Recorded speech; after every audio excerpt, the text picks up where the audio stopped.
Assalamualaikum, welcome back channel Bersihkan. Kali ini saya mau bahas tentang membersihkan tank vape Istick Pico. Mungkin dari kalian sudah punya vape seperti ini, dan ada mungkin sebagian dari kita nggak tahu cara membersihkan tanknya ya. Dan kali ini saya mau membahaskan tentang cara membersihkan tanknya.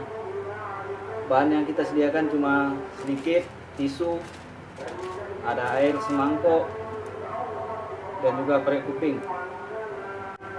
Sebelum kita mulai, kalian klik dulu tombol subscribe-nya di bawah video ini dan gambar loncengnya agar video saya terus bermanfaat bagi kita semua.